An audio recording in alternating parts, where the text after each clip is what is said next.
The cafe was quiet that evening, the golden glow of hanging lights bouncing off polished tables. Sarah sat nervously at the corner, her hands trembling as she smoothed her thrift store dress. She kept glancing at the door, her heart thumping louder with every passing second. Tonight wasn't he supposed to be like this? Tonight was her chance to feel like a woman again, not just a tired single mother juggling two jobs.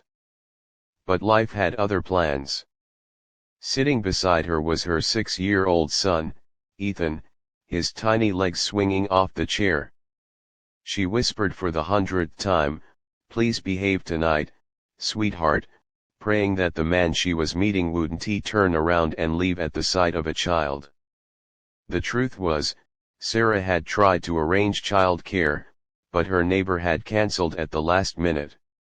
She had considered skipping the date altogether, but something inside told her she couldn't keep hiding from life forever. So she took Ethan with her, even though she knew it might ruin everything. After all, who would want to date a woman who could barely afford dinner for two, let alone had a child tagging along? As she watched the door swing open, her stomach sank. A tall man in a sharp-tailored suit walked in, his presence commanding the room. That was him, Daniel Hayes, the blind date her friend had insisted she meet. And to her horror, he looked every bit like a man who had never known struggle. Daniel spotted her instantly and walked over with a polite smile. Sarah stood halfway, her words tumbling out nervously before he could even sit. "I'm so sorry," she blurted, motioning to Ethan. "I couldn't find anyone to watch him. I understand if this ruins the evening." Her face burned with shame, and she wished she could vanish. But instead of disappointment, Daniel pulled out the chair and sat down calmly. Then he looked at Ethan, offered his hand, and said warmly, "Hi there, buddy. I'm Daniel. I hope you don't mind if I join you two for dinner." That one sentence changed everything. Sarah felt tears sting her eyes, but she held them back, unsure if this was politeness or genuine kindness. Ethan, shy at first, slowly warmed up to Daniel's easy jokes and the way he didn't talk down to him. By the time their food arrived, the little boy was giggling, showing off his toy car, while Sarah sat there watching in awe. For the first time in years, she felt like she wasn't being judged for her circumstances. Daniel didn't ask why she was a single mom or make her explain the absence of Ethan's father. He simply accepted what was in front of him.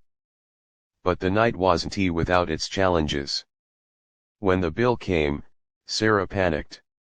She had counted her savings and promised herself she would pay her share, even if it meant skipping groceries the next day. Before she could reach for her purse, Daniel stopped her gently. "Don't worry. I invited you, remember?" She shook her head firmly. "No, please. I don't want you to think." Her voice broke, but Daniel only smiled and covered her trembling hand. "Sarah, sharing a meal isn't charity. It's just dinner. Let me." His sincerity broke down the walls she had built around her heart. Over the following weeks, Daniel and Sarah continued to see each other.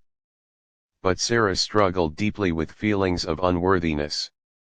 She lived in a cramped apartment, worked long shifts as a cashier, and often skipped meals so Ethan could eat. Daniel, on the other hand, was the CEO of a successful company. His world was luxury cars, boardrooms, and designer suits. How could someone like him ever truly accept her reality? There were moments when she nearly pushed him away, convinced he deserved someone who could walk beside him in his world, not someone dragging behind, weighed down by survival. But Daniel never gave her the chance to retreat fully. He showed up not with expensive gifts, but with presence.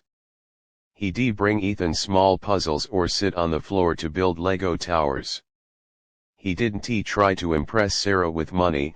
Instead, he impressed her with patience, listening to her stories of exhaustion and fear without judgment. One rainy evening, after Sarah had broken down crying because she couldn't pay an overdue bill, Daniel simply said, "You've been strong for so long, Sarah. It's okay to let someone else be strong for you now." The biggest challenge came when Sarah was offered a second job that would keep her away from Ethan late at night. She needed the money desperately but feared the toll it would take on her son. Daniel encouraged her to think not only about survival but about what truly mattered. "Ethan doesn't just need food on the table," he reminded gently. "He needs you. Your love, your presence. Don't lose that chasing security you already give him in abundance." For the first time, Sarah realized someone cared enough to help her see life differently, not as a constant battle, but as a journey that could be shared.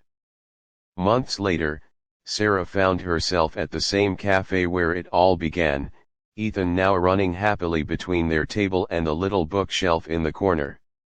She looked across at Daniel, her voice quiet but full of gratitude. "You could have walked away that first night," she admitted.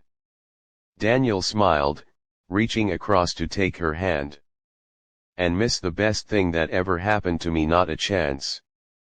Sarah's heart swelled with emotions she hadn't dared to believe in any more: hope, love, and the possibility of a future where she wasn't carrying the weight alone.